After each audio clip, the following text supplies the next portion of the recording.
você tá? Tá tudo bem? Bom, na aula de hoje vamos aprender a calcular a temida variação de entalpia, tá legal? Só que para você não ficar muito perdido, bem aqui, ó, no card, nessa telinha, vai aparecer o nosso vídeo sobre introdução à termoquímica. Então, se você não tiver com muita preguiça, vai aí, clica, assiste e depois volta para cá, tá legal? Então, sem mais delongas, bora pro vídeo, né? Como eu disse, continuando termoquímica, variação de entalpia. Ah, professor, variação é cálculo, eu não sei fazer conta. Te acalma, a gente vai aprender. Então, para calcular, né, a quantidade energética numa reação, você precisa necessariamente saber classificá-la. E a nossa classificação de reação é basicamente duas, né, tio? Você só tem duas reações. É a reação endotérmica ou a exotérmica. A endotérmica é aquela em que você ganha, absorve calor. Por isso a quantidade, ou seja, a entalpia do produto é maior que a do teu reagente, certo? E é muito comum ocorrer aí, ó, na tua geladeira. O processo de refrigeração do gás de geladeira, ele ocorre graças a um processo endotérmico, certo? E é uma absorção de energia pelo éter que está presente na geladeira. E a reação exotérmica, ó, exo vem de fora, ou seja, você perde calor. A reação perde calor, não fica o calor na reação. Por isso que a entalpia do reagente é maior que a do produto. E toda vez que eu falar de exotérmica, vem sempre aquilo na cabeça de vocês. Explosão, queima, fogo, bomba. Pois é, tudo isso que eu falei é um exemplo de reação exotérmica, tá bom? Sabendo disso, bora aprender a calcular, né? Então, ΔH, ou simplesmente variação de entalpia, o que é? É justamente um cálculo. Então, primeiro, o que é a entalpia? A entalpia é a quantidade energética, ou seja, de calor, que pode ser absorvida ou liberada por uma reação química ou simplesmente por uma molécula num processo de transformação da matéria. Tá legal? E aí, a variação justamente para calcular tudo isso. Tá bom? Outro ponto importante, né? Que para calcular a variação, você vai precisar justamente da energia do produto e a energia do teu reagente, ou seja, a entalpia de cada um.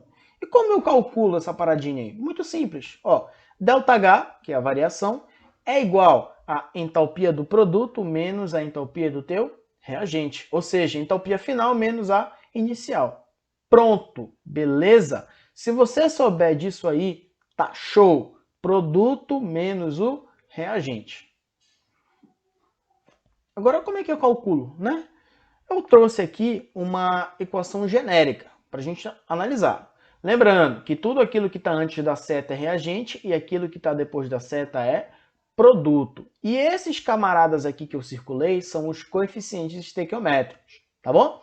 Então, eu tenho essa reação aí, A mais B formando C mais D, certo? Então, se eu tenho um cálculo que é produto menos reagente, eu preciso saber a quantidade de energia do produto para poder subtrair com a energia do teu reagente. E nem sempre as questões de vestibulares deixam isso bem específico. Eles geralmente pedem para você calcular reagente e produto, tá? Mas tudo isso na mesma fórmula dá.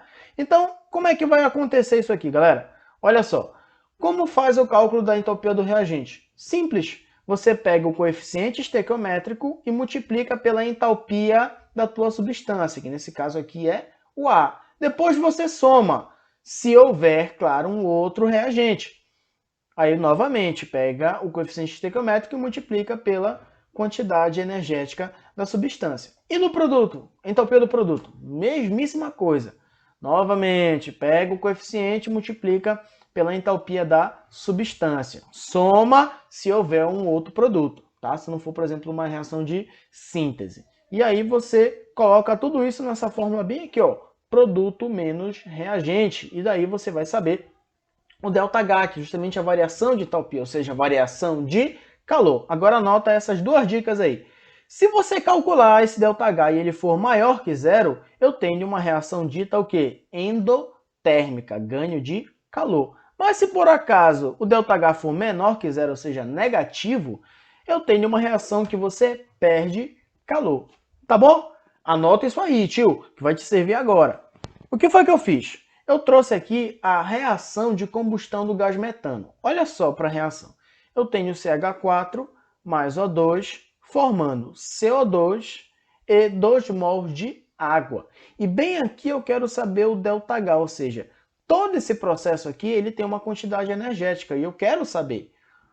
Tá? Mas para eu calcular o ΔH, eu preciso saber os valores energéticos para cada substância na minha reação. E eu te dei, ó, metano, menos 17,6, CO2, menos 94 e a água, menos 68,3. Observem que aqui embaixo do oxigênio não tem nenhum valor. E aí vai a outra dica. Substâncias simples têm o ΔH igual a 0. Então eu não vou utilizar para base de cálculo. Pronto, aí ficou mais fácil. Aí o que eu vou fazer agora, galera? Usar a nossa fórmula. HP menos HR, ou seja, o produto menos o reagente. Então, quem é que está no meu produto? Eu vou olhar para o meu produto aqui, ó. Eu tenho CO2 e 2 mol de água. O que é que eu vou fazer?